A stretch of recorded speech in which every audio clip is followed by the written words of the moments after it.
Hello, and thank you for tuning in to Answers from the Lab, where we share Mayo Clinic knowledge and advancements on the state of testing and science from laboratory leaders and the people who are making it happen behind the scenes. I'm Dr. Bobbi Pritt, Interim Chair of the Department of Laboratory Medicine and Pathology at Mayo Clinic in Rochester, Minnesota. With me today is Dr. Bill Morice, the President and CEO of Mayo Clinic Laboratories. This is our weekly discussion with Dr. Morice, in which we learn about updates in the field of laboratory medicine and pathology. Hi, Bill. Welcome back. Yeah, hey, Bobbi. It's good to be back, as always. As always. And we have a great topic for today, respiratory viruses and getting ready for the fall and winter seasons and all the things people could be doing to protect themselves. Yeah, it's been another one of our recurring themes, and that's because Always. it's a recurring challenge. Absolutely. So we're headed into the fall. We have to start thinking about influenza and COVID right now. The good news is that numbers are low for both, but that just means it's a perfect time to prepare. And now's the time you can get vaccinated. So get your flu vaccine, get your COVID vaccine, and clinics are already open. So that's something people should be thinking about. Yeah, absolutely. I mean, it's like you said, right now we continue to look at the numbers here at Mayo on a weekly basis for COVID, and we've seen some, where there was a rise in cases, several weeks back, and that's kind of Yeah. fallen. But to your point, we are now getting into the respiratory virus season, so we need to be mindful of the of what we talked about a lot during COVID, which really are just kind of best practices for this time of year.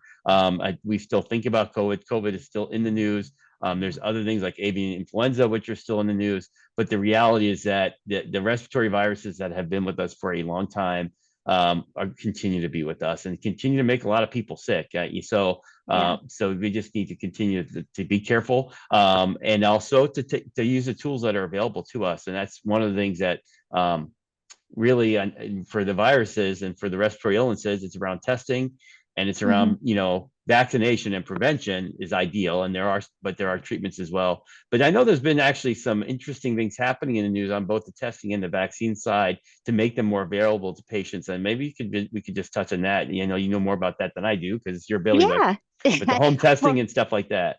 Well, let's talk about the vaccines first. You're right, there's new news on both fronts. And since we've already talked about vaccines and it's important, remember, influenza makes a lot of people sick, millions every year, kills people every year. So you want to protect yourself. So the big news is that the FDA approved the first self-administered nasal vaccine made by AstraZeneca. It was just approved on September 20th. It covers influenza A and B. It's not a new vaccine. It's been around. It's a live attenuated virus that was previously approved by FDA for healthcare provider administration, but the new approval is for self-administration. Now, unfortunately, you still need a prescription, and it is not going to be available for home delivery till next year, 2025 flu season. But you can imagine in the future a scenario where the flu vaccine will just be ordered by your provider and go to your house and you just self-administer. There's some limitations. Pregnant women and immunocompromised patients have some contraindications for live vaccines.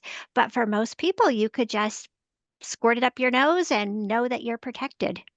That's really again, this is it's really I think the carry on from the discussions we had during COVID around could we ever get to this point, and here we are. It's pretty exciting, actually. So and the reality is it'll make it more convenient for all of us, be easier for people to stay up to date on things, and so as opposed to having to go wait in line someplace or do something like that. Right. So and I think it's just a forerunner of what we'll see more and more, because the vaccine technology continues to evolve, as well as the need to be able to do things, more in a more distributed way that's more convenient for patients and for people. And so, and that includes getting stuff at their home. And I think we mentioned last time we do have the first, I think, home test for both combination tests. So a lot of when we're in the hospital or in the clinical laboratory for the respiratory viruses, for people that don't know, oftentimes we do, panel testing. We'll test for multiple different viruses at once because the symptoms are common between them. And so it's to know which one it is, you need multiple. So now I think there's the first home test that actually is a combination test for two of the pathogens we just discussed. Correct. Yeah, that's another exciting piece of news. So the FDA also just recently cleared the first COVID influenza combination antigen test. It's made by Helgen. And what's exciting about this is it has de novo clearance through FDA's traditional mechanism for reviewing products. Up until now, everything has had emergency use authorization. But now we have a clear de novo clearance. This is great because it's going to allow other companies to develop similar products and they can go through the less burdensome 510(k) pathway. So we will probably be seeing more of these tests as well. Yeah, no, it's super. You know, again, people are like, well, what's the big deal? We've, Mhm. COVID, we had a bunch of people doing self tests and home tests and those things. To your point, Bobbi, and just to remind people, things that were released under an EUA or emergency use authorization, as Mhm. soon as the healthcare emergency is over, those that's a temporary, basically, approval linked to a healthcare emergency. The process that this test has gone through is, to your point, the traditional process. And so what the FDA then does is that once there's something that has gone through the full approval process, that forms now what's called a predicate device, meaning if I have a test Mhm. that's similar, I can compare it to something the FDA has already approved. And so that really decreases the turnaround time, the lag time, the amount of administrative work to get something FDA approved. So it can really lead to the growth of these tests, to your point. Yeah, it really makes it more accessible for test manufacturers to get tests available. Now, I should note that this is an antigen test, so all the things we've talked about in the past about antigen tests still hold true. The good news is that it's about 15 minutes. It's a nasal swab. People can do it themselves. You do not need a prescription.